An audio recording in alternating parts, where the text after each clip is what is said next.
Jadi perkenalkan saya Mikael Ferdiansyah. Saya perwakilan dari kelompok kewirausahaan. Di sini saya ingin meminta waktunya sebentar untuk wawancarai Bapak terkait usaha nasi goreng kari yang saat ini sedang Bapak jalani saat ini gitu, Pak. Ya, silakan. Oke. Jadi yang pertama di sini boleh gak Pak diceritain dulu nih sedikit awal mula Bapak ngejalanin usaha nasi goreng ini gitu, dan kenapa yang Bapak pilih tuh usaha nasi goreng, kenapa nggak yang lain? Pertama-tama saya dulu sebagai karyawan dari sebuah restoran. Karena berhubungan kena pemutusan kerja PHK akibat COVID-19. Jadi terpaksa kita mencoba gitu, bukan terpaksa, istilahnya mencoba membuka usaha nasi goreng ini. Asal muasalnya seperti itu. Kenapa saya pilih nasi goreng? Karena nasi goreng ini menurut saya menu untuk semua kalangan, dari mulai kalangan bawah, menengah, bahkan sampai atas. Dan juga rata-rata orang Indonesia ini menyukai nasi goreng ini, makanya saya pilih nasi goreng. Berarti di sini target incaran Bapak tuh seluruh kalangan gitu ya Pak, kalau bisa dibilang mah ya Pak? Ya, karena nasi goreng itu kan umum, jadi nggak tertentu orangnya. Dari kalangan bawah sampai atas pun banyak yang suka dengan nasi goreng, makanya saya pilih nasi goreng. Terus kalau dari yang kita lihat saat ini nih Pak, kan banyak nih di daerah Condet sekitaran sini nih, ada beberapa orang juga yang berjualan nasi goreng gitu. Kira-kira nih, apa yang bikin nasi goreng Bapak nih ibaratnya tuh jadi daya tarik sendiri gitu bagi customer atau bagi pembeli yang mau beli nasi goreng gitu Pak? Oh, berhubung saya dulu mantan koki, jadi ini hasil dari racik meracik lah gitu. Jadi apa yang beda, nah itu saya tampilkan. Jadi sebelum buka ini saya survei dulu, oh nasi goreng ini begini, ini begini. Nah, yang nasi goreng kari ini belum ada di Condet waktu itu. Kalau nasi goreng itu kan identiknya ya biasa aja rasanya, nggak ada kolaborasi kari, nggak ada kolaborasi bumbu ini itu. Nah, saya ciptakan kari ini supaya beda gitu, supaya orang penasaran gitu, supaya mencoba. Jadi itulah triknya, maksud saya gitu, triknya itu. Jadi saya membedakan diri sendiri. Berarti tuh kalau buat di daerah Condet gitu tuh, nih bisa dibilang nasi goreng kari tuh Bapak gitu yang pertama kali jualan nih. Iya, betul. Untuk di Condet Jakarta Timur ini yang pertama saya di sini. Kalau Bapak nih udah berjualan mulai dari tahun berapa nih Pak? Dari tahun 2017. Dari tahun 2017 ya. Nah, selama berjualan tuh Pak, kira-kira tuh ada gak kendala atau hambatan gitu? Mungkin yang bikin nasi goreng Bapak nih warungnya itu hampir tutup ataupun mengalami kerugian gitu Pak?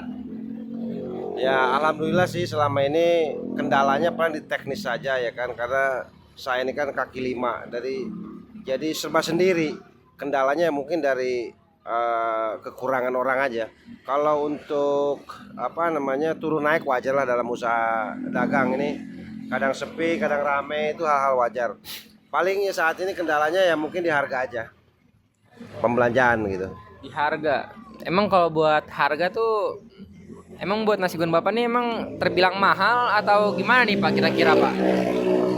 Ya bisa dikatakan begitu sih, karena memang dari segi bahannya juga saya berbeda. Dari segi bahan pokoknya aja beras saya memilih bahan yang sangat premium, paling atas lah. Kalau orang-orang mungkin yang seliternya misalnya 14, 15, saya yang 16. Jadi perbedaannya udah mencolok, di bahan pokoknya sudah mencolok, belum dari segi bumbu. Ya nggak terlalu tinggi sih bedanya, paling beda 2000 aja, beda 2000 satu porsi. Terus nih Pak, karena usaha ini kan pasti kan banyak pesaing gitu ya, dan kita juga kan nggak bisa nih ngelarang orang buat jualan hal yang sama kayak kita nih.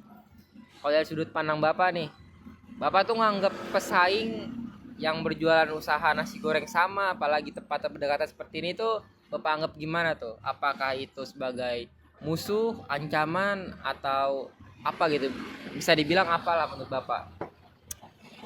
bagi saya pesaing itu eh, untuk memacu bagaimana kita bisa berinovasi kembali, bisa berinovasi lebih lagi. Jadi bagi saya saingan itu pacuan, apa namanya, dorongan bagaimana kita itu bisa konsisten. Jadi bagi saya pesaing itu tidak perlu dibenci, tidak perlu dikeselin lah, karena memang eh, apapun usaha kita, tiba-tiba kita rame, pasti ada pesaingnya. Begitupun saya, nasi goreng di sini kari, tiba-tiba di sana ada buka lagi. Yang penting bagaimana cara kita konsisten.